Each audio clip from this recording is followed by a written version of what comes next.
So first of all, can I say welcome? Who knew a session about making money would be a popular session at Radio Days? Unbelievable. All right, so hello, my name's Francis Curry. I'm an international audio and radio consultant and a partner in a specialist audio research company, Curry Norden.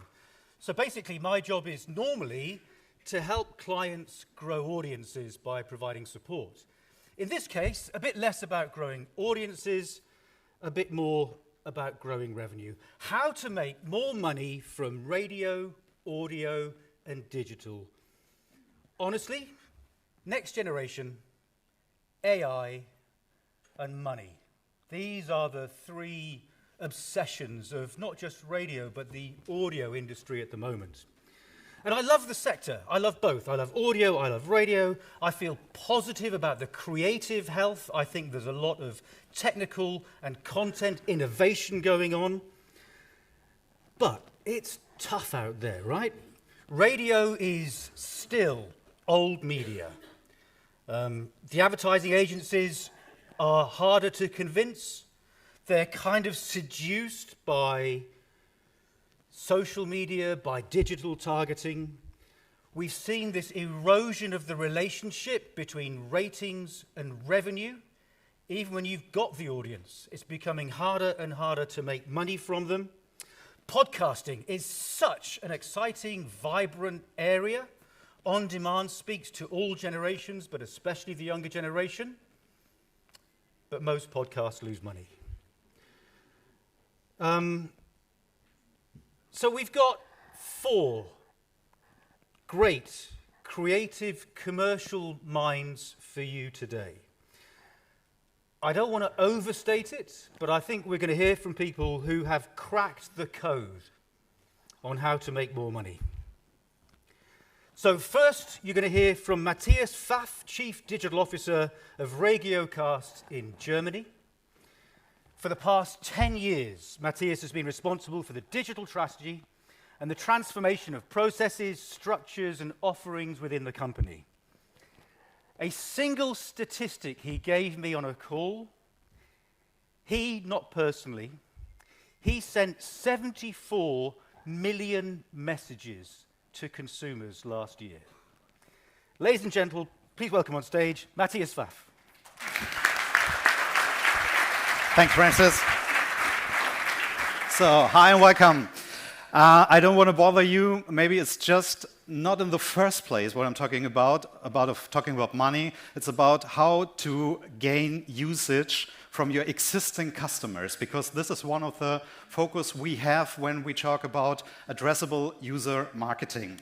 So when I started in radio in the late 90s, we had that kind of normal or average listener, kind of a persona. Some of you might be in my age, so we had Tina, 34, 2 kids, living in a semi-detached house, and all the editorial guys just focusing the program on Tina. I'm right, yeah? Tina, 34, 2 kids. But we already know or knew at that point in the late 90s or the early 2000s, there is no Tina. You have a lot of different people in your audience. Everybody is different, and maybe your music mix or part of your music mix is the reason why they're listening to your radio station, or they live in the same area where your radio station is broadcasting. This is the common sense of all of these peoples. Traditional media, no problem. Yeah, you sell these reaches, but you can get more out of these people if you know the particular interests of these guys. What are you doing in your ecosystem? What are they really listening to beside your simulcast radio? So, and we can reach, actually, in Germany, 3 million addressable users via the ecosystems of Regiocast. So what is an ecosystem? An ecosystem is your own app of your radio station or your own website. It's not the usage on TuneIn or on aggregators. We focus our whole digital strategy on own ecosystem usage, because if you have people in your ecosystem, you can control them. You can show them things, and you can address them and send them messages, email newsletters, stuff like that. You can even create an individual kind of personalization of apps or websites and you can show people more of the stuff they could like or they could listen to. And I think everybody in the room will convince to that.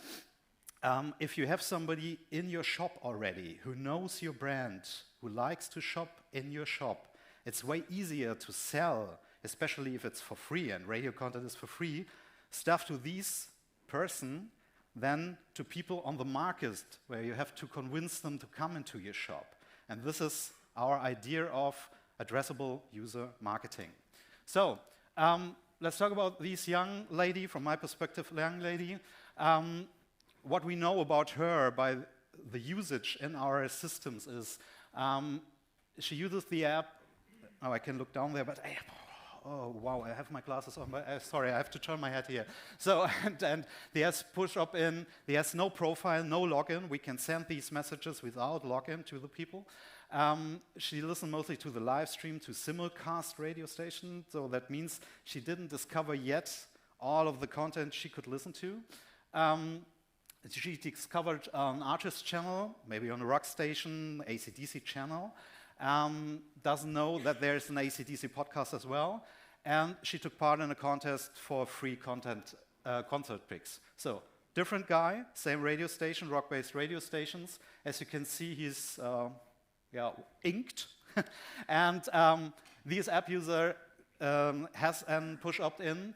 He doesn't listen to live stream, which is really interesting. RadioCast operates a lot of regional radio stations, more or less AC formats, whereas that's not so relevant, but we're also operating national radio stations, music focus. So we have a national radio station for rock music, very successful, and there you have that kind of persona who is not interested in your live radio anymore.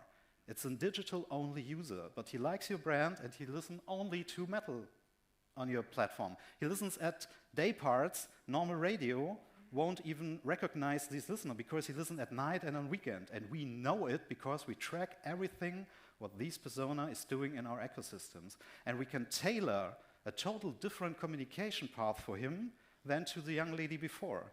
He is very, very deep in the digital offerings. He listens to music at night. He has often take part in competitions. He has a profile. He is a logged-in user. We know his address. We know his date of birth. We know more or less a lot of him.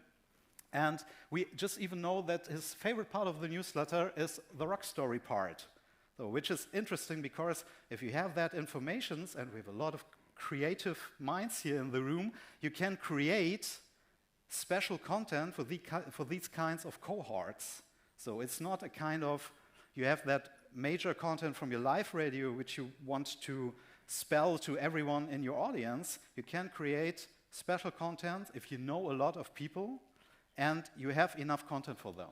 So we have a user funnel, and we have the young lady on the left-hand side. She's not so deep in our digital offerings, but we want to bring her there, and we have this guy who is deeper there. So give me examples what we are doing there.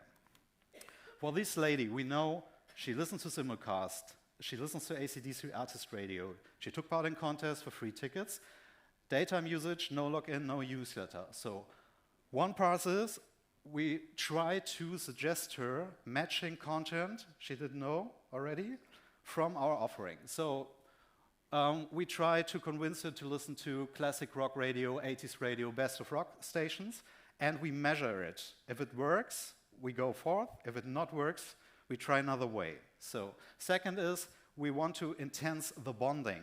So we try to convince her to create an account on our website. So we know her address, we know her birth, and we get automatically the permission to send her a newsletter, which is the second way we can attract her. So we can give different messages to this person via the newsletter than we do to push notifications on their smartphone. Push notifications more or less about usage and about creating an account. Newsletter communication is about getting deeper into topics, take part in contests, about interaction. So this guy is way more deeper. We have more data about him, and we create more stuff for him. So he likes music streams, metal podcast, contests. He has a login, has a newsletter permission. So content discovery could for him matching stations like Wacken, hard rock, stuff like that. And we have a lot of external podcasts on the rock radio platform. we can create for him. I think we have 4 from external partners, metal podcasts. He listens to one, so we suggest him 3 other podcasts. So this is a niche. This is really a niche. But if you're big enough, if you're a national radio station, you have that big enough cohorts for that kind of stuff. And we have 180 national 80 stations as well at RadioCast, and we have there a artist station for Depeche Mode, and we have a Depeche Mode podcast where we tell all the story of the band. And we have a conversion rate of 100%. So everyone we suggested from the listeners of the Depeche Mode radio that he could listen or she listened to the Depeche Mode podcast did it, and the other way around. So this is not big numbers, but you have very, very strong bonding in that niche. And for this guy, the usage of the application and the more and more and more usage of the application gives him a reason to remember the radio station. This is relevant for him because you have relevant content. You can show him this content he wouldn't find in your whole offerings because you have a lot of offerings on your platform. So we can ask him what we do with our very, very close listeners for a kind of micro-pause. So we ask them about how should we call this or that promotion? Do you prefer this or that? So we get very, very good feedback, especially when from the editorial department are not safe about, is it cool or is it not cool? So we give it out like a micro-pause and said, hey, you're very important for us. Just give us your opinion. So. And we listen to that. We use this as well for generating, for user-generated content for promotion campaigns, for performance campaigns. So we say, hey, do we want to take part of one of our advertisings? So just write back. And now comes the business part. If you know all these stuff of this guy, you can, maybe with an affiliate, sell tickets to him for concerts. Because you know this is a metal music fan. You can go to the kind of booking agency or something like that. I have 2, 3, 4, 5, 6,000 metal fans here, and I can send them messages, and I know where they live. I know when you're in this city, I can send it to you. Okay, Spotify does it, but radio and Spotify, so it's the same. Francis? Woman. Okay. So we have live podcast events from our radio stations, so you get early ticket access for that, 20% discount, all that stuff you can do. Because you know these guys listen to podcasts. That's why he is open for a live podcast event. So you can look up in your numbers how many people do we have in one city.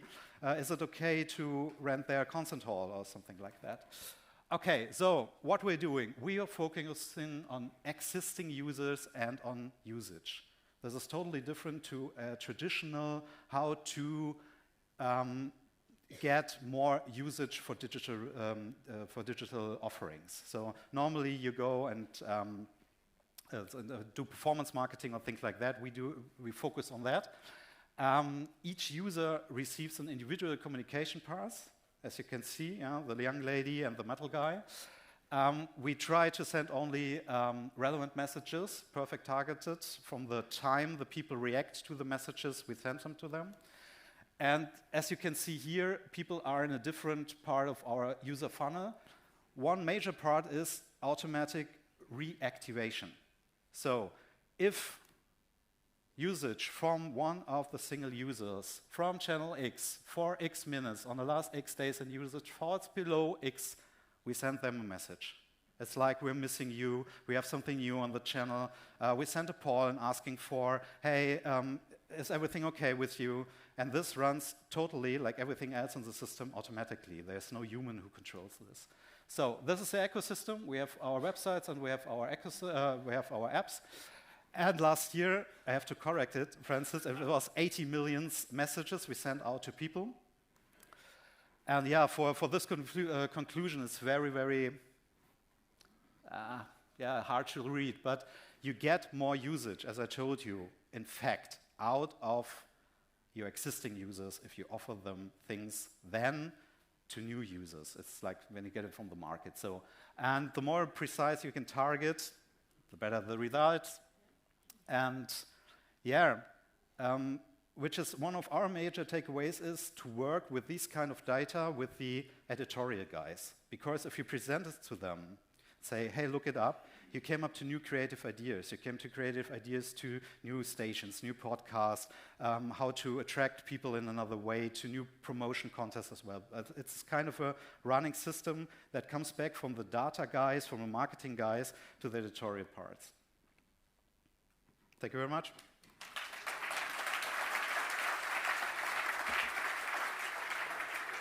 Francis. So that was Matthias Pfaff, Chief Digital Officer of Radiocast. My guess is we're not going to have time for questions, but you'll recognize him when you're having lunch or having a break. Next up, for a Brit, I'm sorry, this is a major challenge. We have Hubert Scholtens, maybe, from Business News Radio from BNR in the Netherlands. A fascinating story to tell.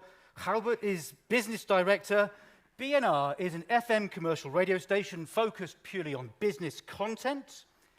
It has 100 podcast shows, a digital platform, a YouTube channel, and it's all about business. So they've gone narrow, but man, they have gone deep. Please welcome on stage Hubert.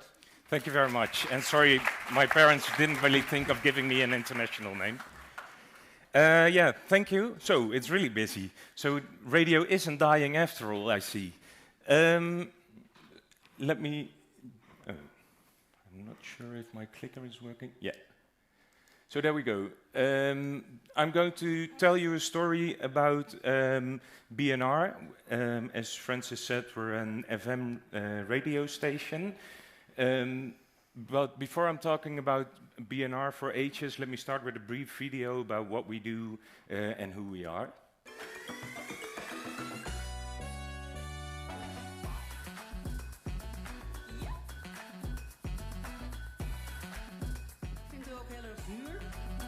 Wij zijn nog niet klaar met het verhogen van de rente.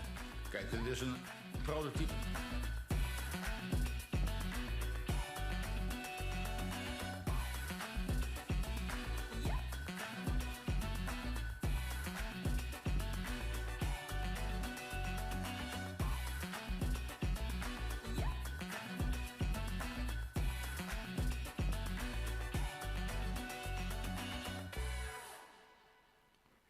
Yeah, a lot of to process in just a couple of seconds. Yeah, I don't see my speaker. Oh, here I do. Yeah.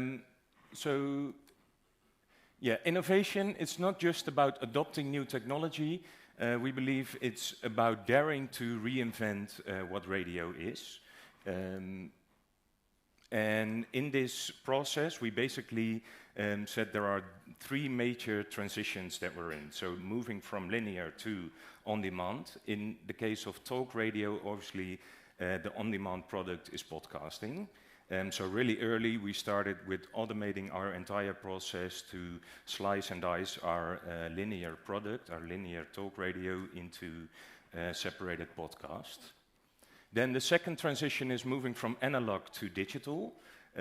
Pretty obvious, of course. But for us, this means that I think the main thing Matthias already mentioned is we want to be a destination. So we don't want the user to consume ons and tune in or any other platform. We want them to come to us to consume our content. And then moving from passive listening to really engage that user in our product. Basically what we do with this is what we focus on is, it's not about only spreading the word via FM and push your content to your users. It's about attracting your users into your show.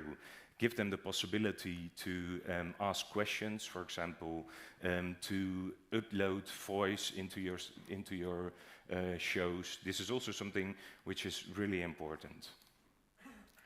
Then if we have those three major transitions, I believe this is the main reason why we got invited today, is basically the power ratio of BNR is 7.2, which means that we attract around 7.2 times the amount of money from the market than we're supposed to do based on our market share. So obviously the Netherlands is a really small country, and also we have a really small market share, but we're actually really proud on this.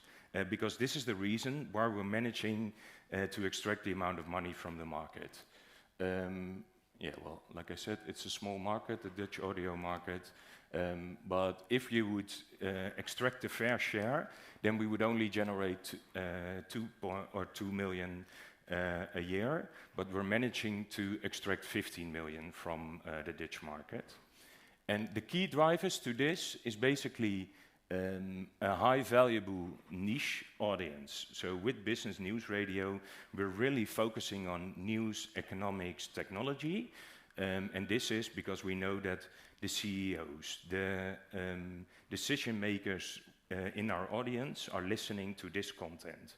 And reaching that audience makes that we can also charge premium pricing. Then another thing is with talk radio, with podcasting, explain to advertisers that our users are really listening with a high engagement intention. It's obvious, right? Like if you're in the car and you're in there with your entire family, you're listening to music. If you're in the car alone, you're listening to a podcast or a talk radio station. You do that with full attention, which means that also your advertising is listened to with a lot of attention. And then the last one is also build smart and innovative revenue models. So it's not only about spot, it's not only about digital audio, it's also get with your podcast and your shows to, in our case, companies to perform the shows live on stage and get audiences to sponsor that. Or yeah, like I said, with podcasting or branded content, basically you build a whole set of propositions around that show. At least we did. Yeah, then one other thing which I believe is really important is monetization follows value. And with this, we basically mean that you want the user to use your product, and then the advertising companies will follow later. So this is also something that we're really focusing on. We want our users to entertain and engage with our products on a daily basis. So basically, with everything we do, we're trying to put that on a roadmap during the day. So where does it fit in a customer need? Yeah, so that's already bringing me to the key takeaways. Yeah, it's going quite quickly. I was worried that I wouldn't make it in 10 minutes, but where do I stand with the time, Francis? We've got 3 minutes left. Okay, perfect. Yeah, so like I said, a transformation, it's not really only about going digital, it's about thinking beyond radio. Yeah, and that already brings me to the 3 takeaways, that innovation is not a mindset, it's not just a strategy, sorry. And also monetization follows value. I already elaborated a little bit about this, that you really want to have your product aligned with the daily media consumption of your user. And then the last one, which is in our case really important, is focusing on that niche and focusing on that decision-making target audiences, because basically that's where that's the reason why people want to sponsor our products or advertising at our radio station. That's already it. Yeah, like Francis already said, we don't have time for questions. I got a digital way to do it. Just drop me a message on LinkedIn. Also, my colleague Hanneke is on these slides because she knows everything about the sales proposition. So if you want to know more, then you can reach out to her. And if you want to download the slides, then just scan the QR. Cheers. Thank you very much.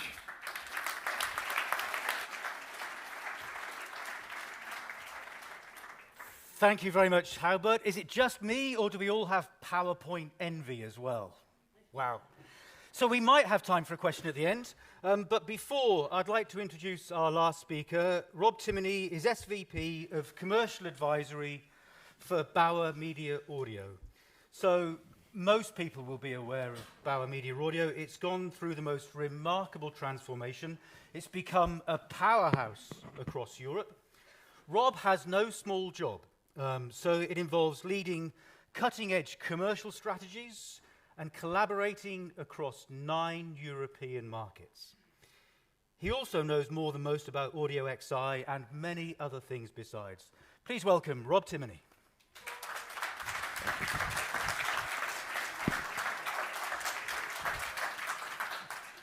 Thank you very much, folks, and good morning. There is a lot of people in here. You're very welcome. My name is Rob Timoney. I'm the SVP for Commercial Advisory for Bauer, and I am delighted to be here today to talk to you about how we will make more money from digital in a little under 10 minutes, so no easy feat. To jump in, who are Bauer Media Audio? Well, we operate 150 different audio brands across 9 different countries. We work with over 12,500 different advertisers. As of last week, we actually now have a consistent digital audio proposition in all of our markets, where we've launched Audio XI in the UK. And actually, a little bit more exciting, this year, Bauer Media Group actually turns 150 years old. So we're super proud of that, and we're really looking forward to the celebrations also. So the first question on everyone's lips: how do we make more money from digital? It's not an easy task always. There is no one-size-fits-all solution. And also, unfortunately, the thing that was true 9 months ago may not be true today either. So the main thing around this is we have to be agile, and agility is the key. And if we just set the scene for why this evolving audioverse, as you'll have heard from Matthias and Heubert as well, is important for advertisers, we're all going through a digital audio transformation. There is an increased digitization of our traditional broadcast medium. And that's really exciting, because now more listeners can connect to us through connected devices. And that also then drives context-driven personalization. And that gives advertisers a huge opportunity to be more targeted in their advertising. And as you've all probably seen in your own businesses, there is the rise also of conversational experiences. So audio is no longer a one-way monologue. There is the ability to have a two-way conversation there also. On the right here, you'll see a quote from a recent piece of research that we've just done in Bauer Media Audio called The Future of Audio Research. I do not have time to take you through it all today, but do reach out and I can share it with you after. But a quote from Steve Bignell and Publicis here: we are seeing an enormous increase in consumption of audio on smart devices, but the full targeting capabilities are yet to be unlocked. So let's unlock them. For this to happen, we truly believe we must collaborate to innovate. It is fantastic to be able to create products internally, and we will always continue to do that. However, for us, it is important also at Bauer that we look upwardly and out to the third-party partners and external partners that we can create long-term relationships with. What that allows us to do is it allows us to fast-track innovation. It allows us to get products to market a little bit easier sometimes, and also learn from them. So we can introduce innovation to advertisers, and then we can also drive that innovation piece forward for our different countries. So I'm just going to show you a quick video as an example of one of these. This is from our ad tech partner in AdsWiz, where we worked with them on actionable audio ads. So I'm going to play this and talk over it for time. Actionable audio ads are basically the ability where a user is exposed to an audio ad. They shake their phone. Upon shaking their phone, it could download a coupon, it could launch a website, it could make a phone call. And what you will hear now within this is how the actual user experience is heard by the audience at the end. So this is an example of UNICEF from Ireland. In Ukraine right now, hospitals are on life support and time is running out. They've been damaged or destroyed, and maternity wards, once a beacon of hope into new life, now lie in ruins. You can shake your phone now to help UNICEF support a hospital in Ukraine by providing essential medical supplies such as oxygen, surgery kits, and other life-saving equipment. Your donation can help. Shake your phone now to donate, or go to unicef.ie/donate/Ukraine. Thank you. So what you'll see here is some really impressive stats from an advertising point of view. We see a shake-through rate down here of 9.25%. In a digital world, if we compare and contrast that to the likes of a click-through rate on display, where brands and advertisers are happy to get a 0.2%, we have the ability to give much higher engagement within that. Also, what you'll have heard is the creative call to action. So within that ad, you would have heard twice the call out for the user to shake their phone. So there's lots of creative best practices that come along with this to ensure that we are driving engagement for our advertisers. Also, just to note, this is only available on smartphones because of the shake functionality. We can't have people shaking smart TVs or shaking their laptops for insurance purposes. But a really, really impactful format, and one that is loved by the advertisers in the markets we have rolled this out. And leading on from the creative point there, audio really is the new creative playground. We are getting lots of data points from our listeners on the creative. We have that one-to-one environment that Hoybert rightly pointed out. And also we have the ability to A/B test in a very cost-effective manner. So audio is commanding that attention in a very cluttered environment. We'll all have seen the increase in the likes of sonic branding and sonic strategies. And again, just a point here from one of our expert insights from the Future of Audio research from Richard Dennis-Jones, the CCO of RadioWorks, in saying AI will radically improve efficiency so we can channel our creativity into the places that will get you the most value. And the example really that I want to show you here is the rise in dynamic audio. I'm going to show you an example from McDonald's that was ran in Ireland, where we created nearly 250,000 variations of their audio ad, again with an external tech partner in 1 million ads. So traditionally they would have created one broadcast ad with us. That broadcast ad would have played out on a simulcast basis on our FM stations, but also on our digital streams. However, using this technology, it gives us the ability to utilize the data points in real time, stitch an ad together, and deliver a personalized, contextually relevant ad to the end user. And I am going to just show you an example of this now.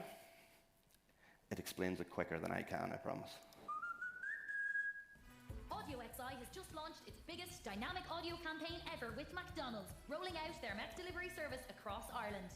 Using the incredible power of dynamic audio, Audio XI delivers personalized messages at scale. Depending on your region, device, time of day, or even the content you're consuming, you receive a tailored message, unlike a generic broadcast. This approach has enabled McDonald's to reach individuals across Ireland with personalised audio ads, maximising awareness of their new service. The campaign features an astounding 245,700 variations of the McDonald's ad, with dynamic messaging used for various targeting triggers. Enjoy a Big Mac and medium fries under sunny skies. I'm in. Enjoy a Big Mac and medium fries looking out at cloudy skies. I'm in. Enjoy a Big Mac and medium fries looking out at rainy skies. Tailored messages for breakfast, lunch and dinner, individual messages for each county with local voices for major counties. And now you can use McDelivery all over Galway. And now you can use McDelivery all over Dublin. And now you can use McDelivery all over Cork. Delivering the good news to the right audience at the right time and place. I didn't think a video could speak faster than I could, but there you are. I hope you could all follow that. Really the thing to double down on here is you can just see how creative that is. So yes, we're using tech, but we're also using human voices. We're regionalizing them so that they're correct to the area that they're playing out. But then also that end user is getting an ad that is contextually relevant to them. So again, audio is a hugely super exciting and very creative playground. Into our last point here now, just in terms of audiences, they are at the core of what we do digitally. You would have heard some great examples from Matthias at the start around how they're building those out, how they're building the cohorts out.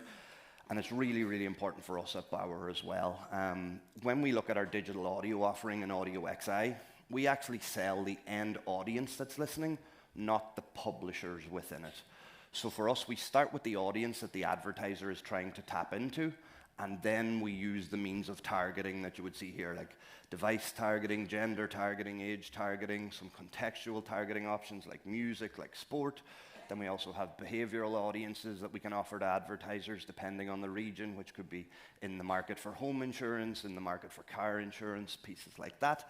But really, really important here, we don't actually start with our radio brands and try and retrofit it. We start with who the advertiser is looking to hit. Now, what is super important within this is that we control those audiences that we offer out to market to ensure, A, that they have reach and scale for the advertisers, but B, also that they are large and relevant to our user base. As an example, you've all worked here with many advertisers, I'm sure, through your times. An advertiser may come and look for a group that would be one-armed accordion players based in Athens. The technology might be able to find you one-armed accordion players that are based in Athens, but it's probably not the best audience to offer from a reach and scale perspective. That could be males who are interested in music in Athens. So again, we take the brief in, we apply it to our audiences, and then offer it back to market. So I think it's great to be able to sell the audiences, but it comes with that little watch out of just going, ensure they have reach and scale, and ensure they're the right thing for your business. And that brings us to key takeaways. Firstly, look to collaborate meaningfully with external partners. They can provide that quicker path to innovation. Secondly, audio is an extremely creative medium. Ensure that the positioning is at the core of every single digital commercial proposition that you put out there. And lastly, as we were just touching on there, ensure a simple, data-driven, easy-to-understand, audience-led offering is a core part of your digital strategy. So with that in mind, thank you very much for your time and attention, and I will pass back to Francis. Thank you. Please take a seat.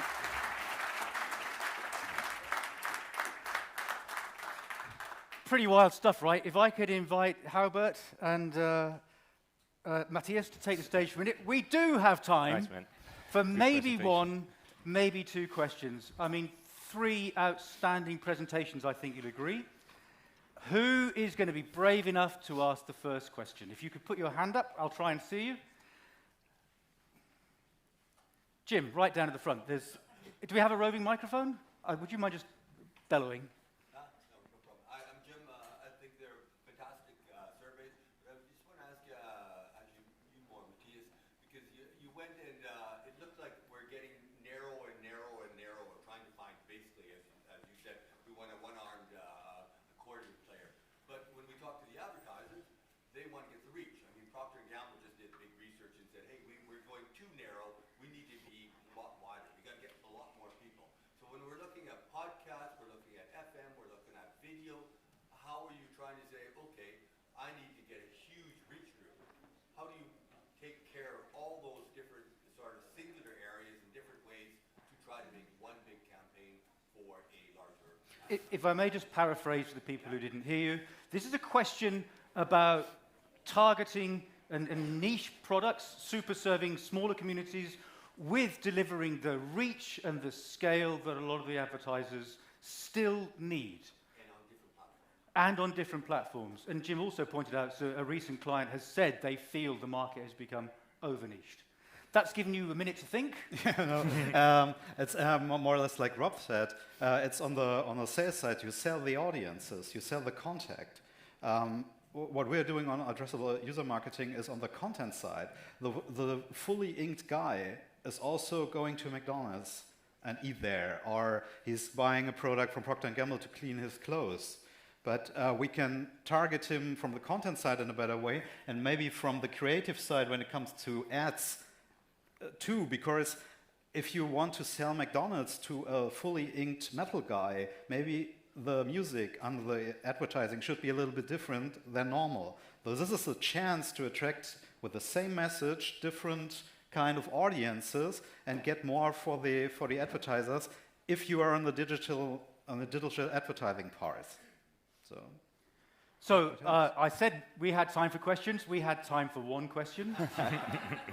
These 3 experts, commercial, creative, have given their time. If you'd like to talk to them afterwards, please feel free to go up and say hello.